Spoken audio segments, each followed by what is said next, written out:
Na figura 1 está representado o gráfico de uma função f de domínio -1, 6 e na figura 2 está representada a parte do gráfico de uma função g de domínio R. Tal como as figuras sugerem, em ambas as funções todos os objetos inteiros têm imagens inteiras. Isto quer dizer o quê? Reparem, este objeto 1, perante aqui a função f, tem uma imagem 2, o 1 é inteiro e o 2 também é inteiro. Por exemplo, o objeto 1, 2, 3, também aqui perante a função f, tem uma imagem de -2, que também é um número inteiro. Isso acontecerá sempre, quer na função f, quer na função g. Quais são os zeros da função g após f? Reparem, este símbolo designa a composição de funções, portanto a função composta, e pode ler-se após. O que está aqui é g após f, ou seja, aplicar a função g após se aplicar a função f.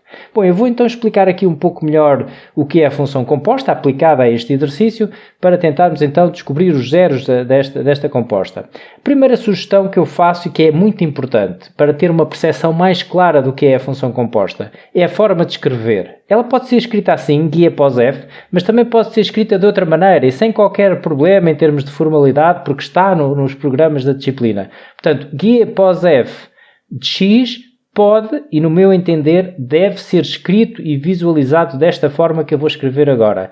G de f de x. É a mesma coisa, só que aqui temos uma percepção mais clara do que se passa porque a função f está no lugar da variável da função g. Portanto, a função f entrou para a variável da função g. E, portanto, nós vamos aplicar a função g após aplicar a função f.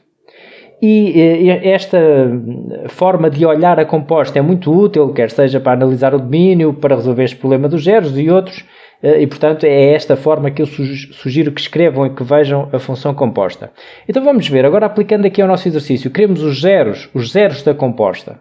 Se eu quero os zeros, o que é que vou fazer? Vou igualar aqui a zero para determinar os zeros.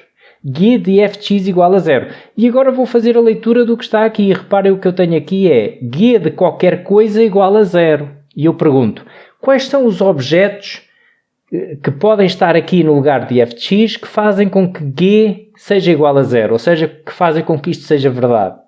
E vou então analisar ao gráfico de g quais são os objetos que fazem com que a função g seja 0. Bom, vamos então a isso. Reparem que este passo que eu vou fazer agora aqui é como se estivesse a resolver esta situação aqui na função g apenas. Imaginem que eu tinha g de... E agora vou tirar o f para simplificar aqui a percepção das coisas. Se eu tivesse aqui g de k, por exemplo, igual a 0, como é que resolvi esta equação aqui com esta abordagem gráfica? Eu pensava assim, bom, quais são os objetos que fazem com que a função g seja 0? Que valor é que eu posso colocar aqui no lugar de k para que isto seja verdade? Bom, e a ver ao gráfico, bem, reparem, este 0 é uma imagem, este 0 é um valor da função. Eu vou observar aqui no eixo y, no 0, está aqui e vejo qual é a imagem. Qual é o objeto? Qual é o objeto que tem a imagem 0? É aqui o 2. Ou seja, g de k é igual a 0 se e só se este k for igual a 2. Porque, reparem, g de 2 é igual a 0. G de 2 é igual a 0. O objeto 2 tem imagem 0. Bom, o que vamos fazer aqui é exatamente isso. O que é que muda? É o que está aqui dentro, portanto, como variável da função g. Então, g de f de x é igual a 0 se e só se f de x for igual a 2. Porque nós sabemos que é o objeto 2 que faz com que a função g seja 0. Então, para isto ser verdade, este f de x tem de ser 2. Bom, e agora vamos continuar a resolver, porque ainda não temos aqui x igual a, temos f de x igual a. Agora vou olhar para a função f, porque o que eu tenho agora aqui é f de x é igual a 2, e faço a mesma pergunta, mas agora à função f, digo assim, quais são os objetos que eu posso colocar aqui no lugar de x que fazem, pode ser só um ou não, com que a função f tenha o valor 2, ou seja, quais são os objetos que têm imagem 2 perante a função. E vamos olhar aqui para a função f e vemos, portanto, o 2 está aqui no eixo y, que é o valor da função. Reparem que é o f que é igual a 2. Os valores de f vêm-se aqui no eixo y. Vamos ver e encontramos aqui dois objetos, que é o objeto 1. Este objeto tem imagem 2, reparem, aqui. E o objeto, ora, 1, 2, 3, 4, 5, o objeto 5 também tem imagem 2. Então, isto é equivalente a dizer que x tem de ser igual a 1 ou x tem de ser igual a 5. E estão aqui os zeros da composta. Então, será a resposta B.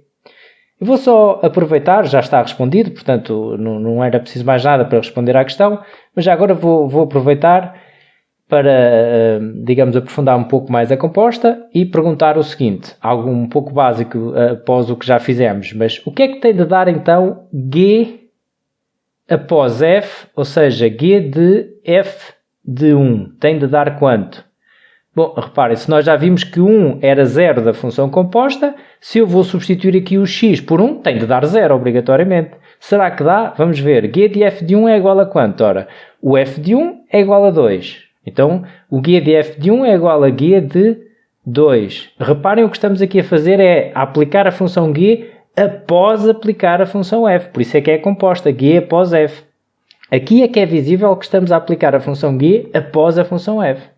Então, fica G de 2, depois vamos ver aqui, G de 2 é igual a 0. Ok, tudo certo, verifica.